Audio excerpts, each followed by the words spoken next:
Maybe it's this word is meant for you.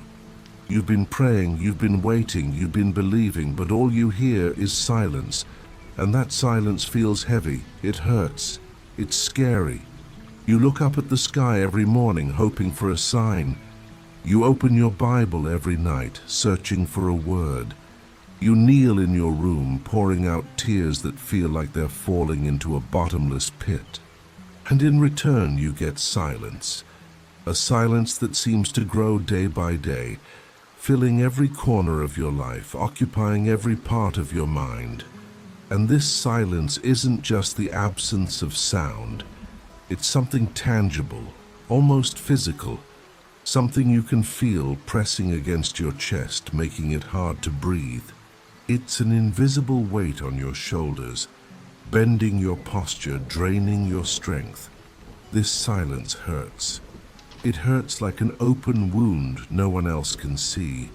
It hurts when people say, "Have more faith," or "God is testing you," as if your devotion could be measured by your ability to smile through pain. It hurts when you see others receive their answers, their blessings, their miracles, while you remain in God's waiting room, number in hand, waiting for a call that never seems to come. And this silence is frightening. It makes you question everything you've always believed. It brings up questions you never thought you'd ask. Is he listening? Has he forgotten me?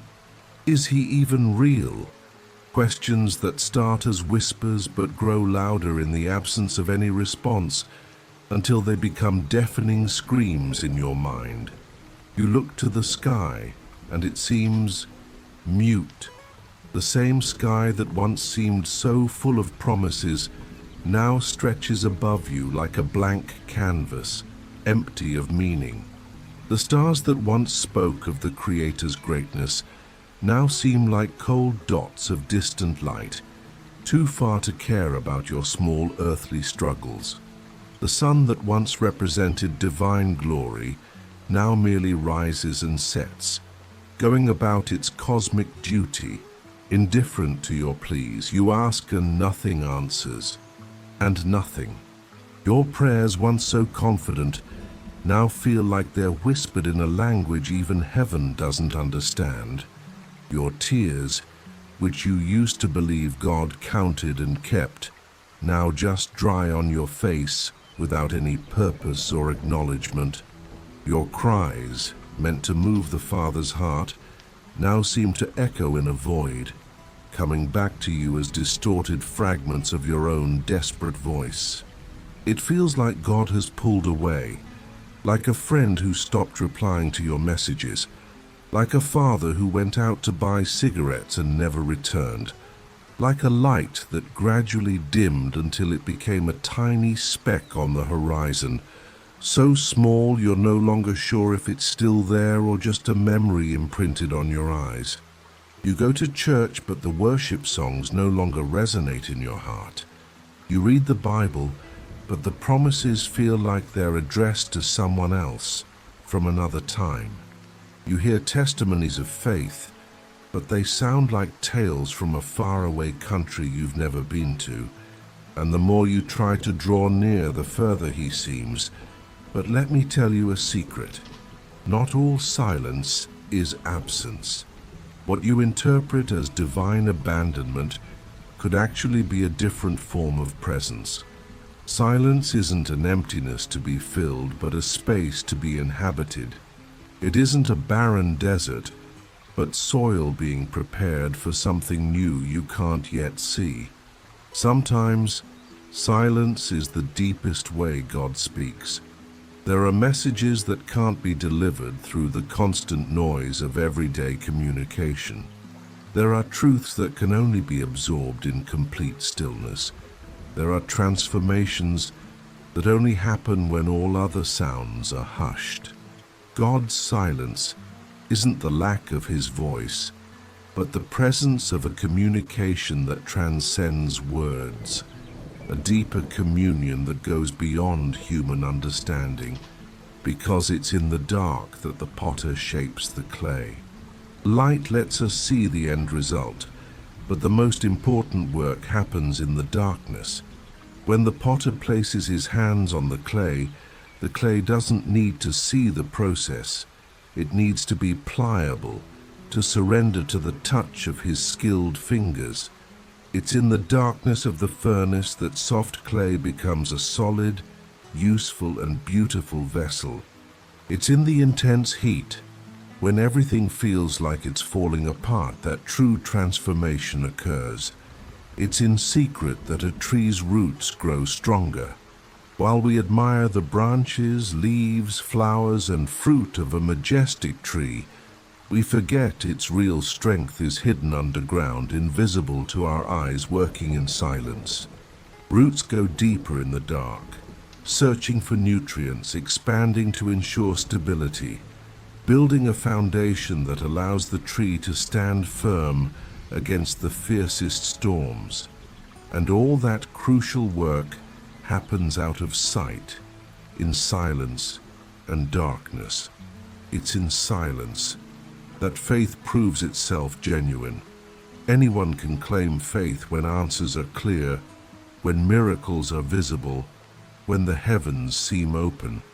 But in the absence of these external confirmations, we discover the real substance of our faith.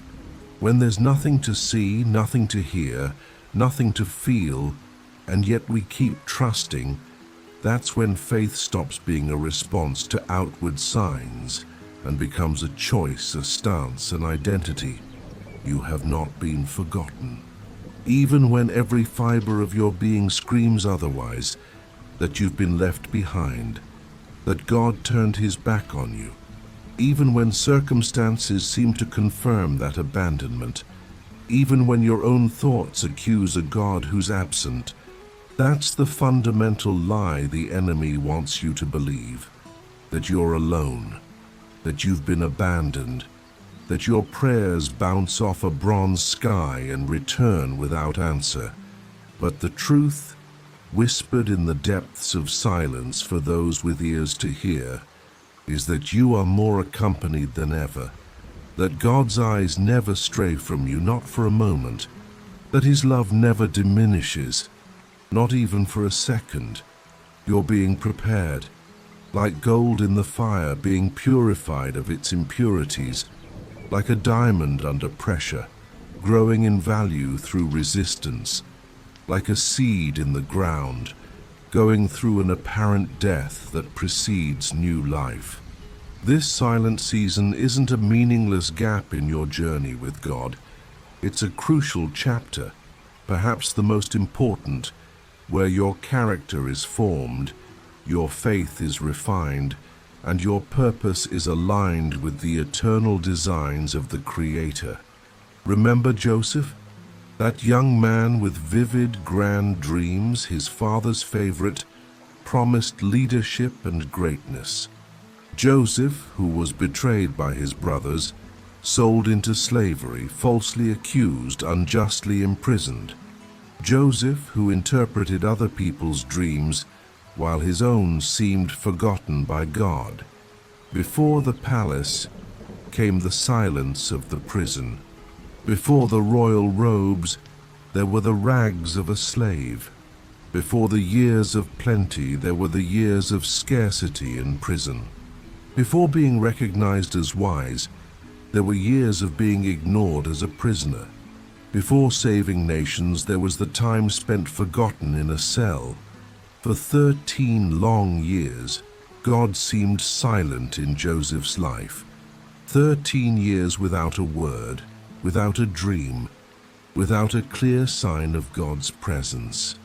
But it was in that silence that Joseph became the man capable of overseeing an empire, forgiving betrayal, and saving his own family. Remember David? The young shepherd anointed to be king, chosen over all his brothers, the giant slayer, God's musician. David, who after serving King Saul faithfully, found himself hunted by the same king. David, who instead of taking the promised throne spent years on the run, hiding in caves, living like a fugitive in his own land. Before the crown came the silence of the caves. Before the throne in Jerusalem, there was exile in the desert. Before the psalms of victory, there were laments of persecution. Before leading a prosperous kingdom, there were days leading a band of misfits and outcasts. Before being celebrated by all Israel, there were years of being hunted like an animal. For years, God seemed silent in David's life. Years with no fresh anointing, no prophetic word, no clear sign that the promise would be fulfilled. But it was in that silence that David developed his closeness with God, composed his most profound psalms, and formed the character that would make him not just a king, but a man after God's own heart. And remember Jesus, God's own Son in the flesh, who came to save humanity. Jesus healed the sick, fed crowds, raised the dead, transformed lives. Jesus, who was betrayed, denied, abandoned, tortured, and crucified. Jesus, who cried out on the cross, my God, why have you forsaken me?" Before the resurrection, there were 3 days of absolute silence. Before the glory came the humiliation. Before victory over death came the experience of death. Before being exalted to the Father's right hand came the descent into the depths of the earth. Before having the name above every name, there was the shame of the cross. During those 3 days, God seemed silent regarding Jesus. 3 days with no sign, no manifestation, no visible intervention. Heaven seemed like bronze. Promises seemed to have failed. Hope seemed lost. But it was in that silence that the greatest miracle in history was being prepared. It was in that apparent defeat that the greatest victory was being won. So, calm down. Quiet your heart, racing with anxiety. Quiet your mind, swirling with doubts. Quiet your soul, restless for answers. This storm will pass. This desert has an end. This night, however long it seems, will give way to dawn. Don't rush the process. Don't try to force answers that aren't ripe for harvest yet. Don't try to skip stages in a journey divinely mapped out for your good. God is in the silence. Not behind it, not beyond it, not in spite of it, but within it. The silence isn't a wall separating you from God, but the very place where He's working most intensely in your life. Like a surgeon who needs absolute quiet to perform a delicate operation. Like an artist who requires a silent studio to create a masterpiece. Like a composer who needs silence to hear the melody forming within before writing it down. The silence isn't God's absence. It's the operating room where He performs His most precise surgeries, the studio where He crafts His most beautiful works, the sacred space where He composes the deepest symphonies of your life. He is at work, even when everything seems still. Under the seemingly motionless surface of your life, divine currents are moving. Circumstances are aligning. Hearts are being prepared. Paths are being opened. Like a farmer who plants a seed and then waits, not out of laziness, but because he knows there are invisible processes happening underground that no human action can speed up. The seed germinates, develops roots, grows toward the surface, all of it in the quiet of the soil, unseen by human eyes, but absolutely real and necessary. He is speaking even when everything seems silent. There are messages that aren't transmitted through sound waves, but through silence itself. Communications not processed by the intellect, but absorbed by the soul. Lessons not learned through verbal instructions, but through experience in the valley. God's silence isn't a communication void. It's a different form of dialogue, deeper, more transformative, longer lasting. Like a wise teacher who remains quiet so the student can develop their own answer. Like a loving father who lets go of the child's hand, not to abandon them, but so they can learn to walk. You just need to trust. Not in your own strength, which can run out. Not in your own perceptions, which are limited. Not in your own understanding, which is partial. But trust in the one who sees the end from the beginning. Trust the one for whom 1,000 years are like a day. Trust the one who promised never to leave or forsake you, even when your senses insist otherwise. Trusting doesn't mean denying the reality of pain, disappointment, or confusion. It means choosing to believe, despite those realities, that a greater purpose is at work, a wiser plan unfolding, a deeper love operating behind the scenes of your story. Breathe. Inhale deeply the presence of God that permeates all things, even those moments when He seems absent. Exhale fear, anxiety, the need to control. Inhale the peace that surpasses all understanding. Exhale your expectations of how God should act or respond. Inhale the present moment with all its hidden lessons. Exhale haste, impatience, and the demand for immediate solutions. Breathing is an act of surrender, an acknowledgement that life and faith happens one moment at a time, one step at a time, one breath at a time. Wait, not with the passivity of someone who has given up, but with the inward activity of someone who trusts. Wait like the eagle that hovers in the sky, seemingly still yet completely alert, ready to move at the right time. Wait like a pregnant woman who knows the development of the new life within follows a schedule that cannot be rushed, but also requires her active involvement, her constant care, her diligent preparation. Waiting isn't doing nothing. It's doing the only necessary thing when all other possibilities are exhausted, standing firm in who you are and who He is. The silence where God speaks the loudest is the same silence where He transforms you the most. These aren't two separate realities, but two sides of the same experience. While you're listening intently for the divine whisper in the silence, a deeper work is taking place inside you. While you search for God's direction without any clear signs, your very being is being redirected, realigned, rebuilt. While you wonder what God is doing in the world around you, He's remaking the world within you. Silence isn't just the environment for the deepest divine communication. It's also the furnace for the most complete divine transformation. Rest. Not just physically, though that is also needed, but rest spiritually, emotionally, mentally. Rest from the need to understand everything.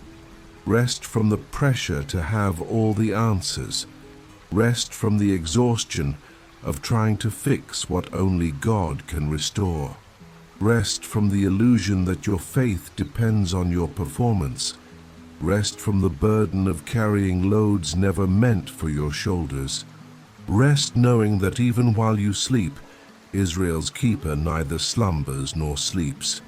Rest in the assurance that the work begun in you will be finished, not by your efforts, but by the faithfulness of the one who made the promise. You are in good hands.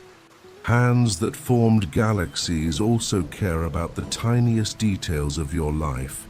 Hands that hold the universe also hold your tears. Hands powerful enough to part seas are gentle enough to heal broken hearts. Hands creative enough to design each unique snowflake are meticulous enough to count every hair on your head.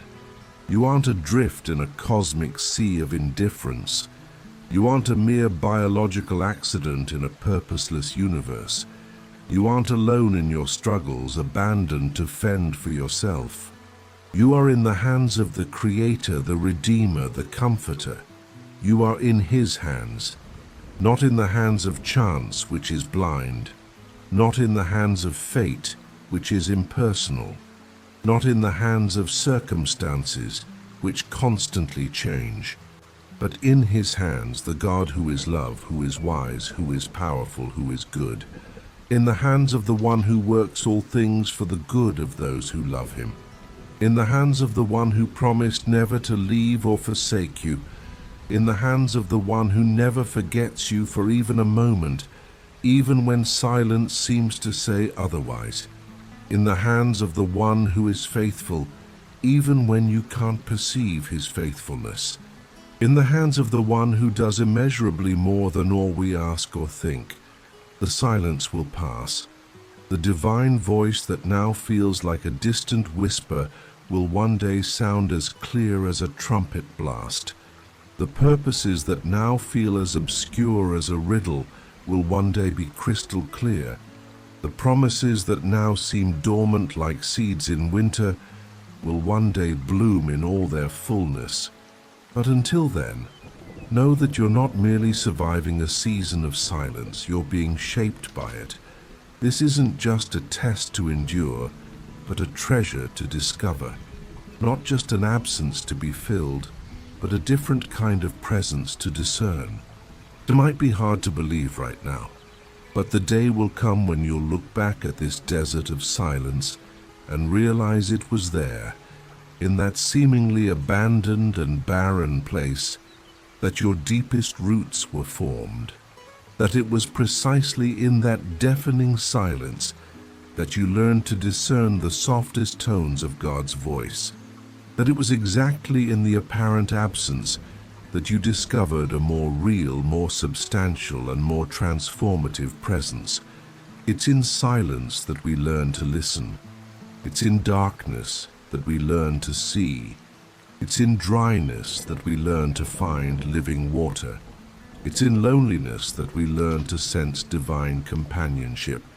It's in weakness that we learn to tap into supernatural strength.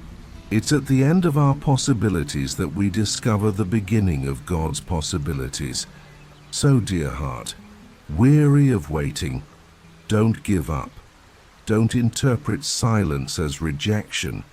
Don't mistake the absence of words for a lack of love.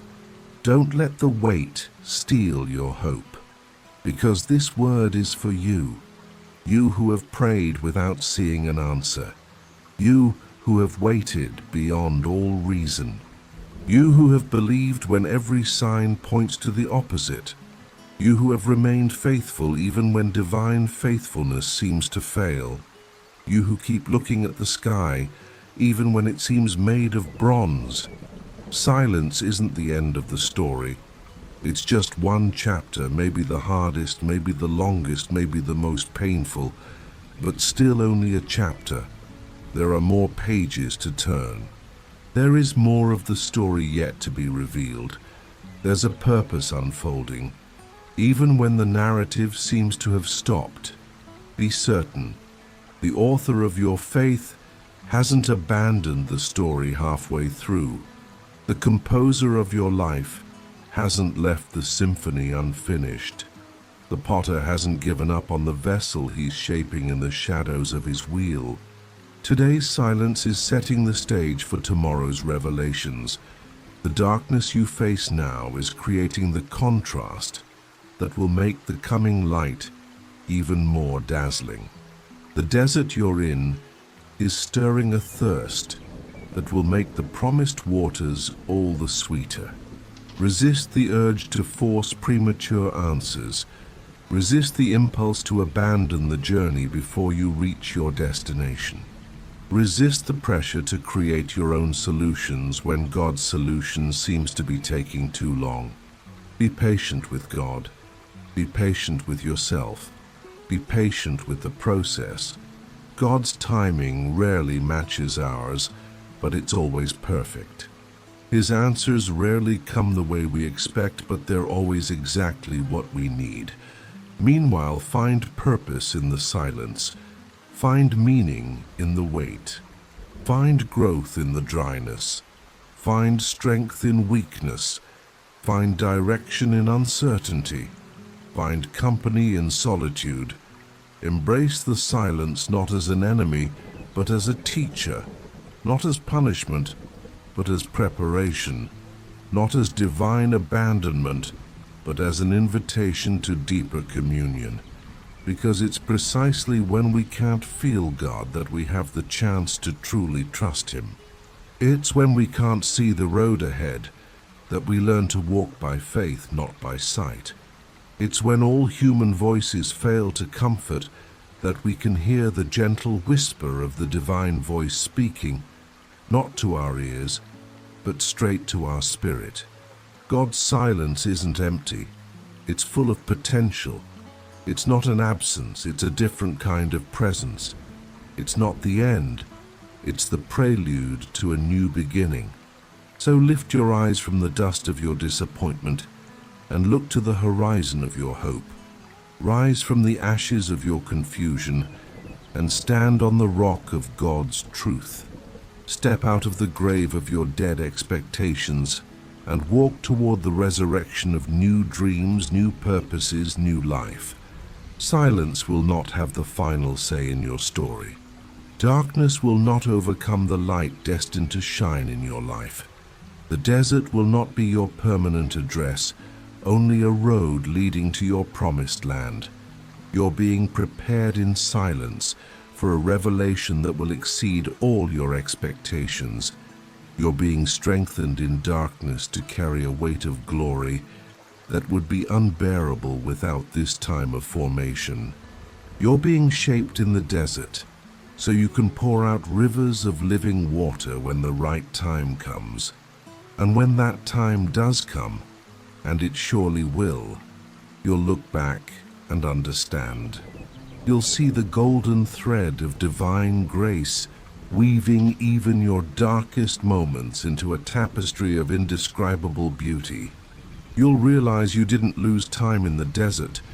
You gained a treasure that couldn't be found any other way. Until then, hold on tight. Not to your circumstances, which change.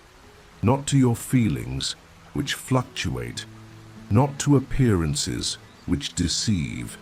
But to the word that stands forever. To the promise that cannot fail. To the character of the one who is the same yesterday, today, and forever. Because this silence, as painful as it is not your enemy. It's your shaper. It's not your punishment, it's your preparation. It's not your end. It's your transition to a new beginning that goes beyond anything you could ask or imagine. The silence where God speaks the loudest is the same silence where He transforms you the most. Rest. You are in good hands. You are in His hands.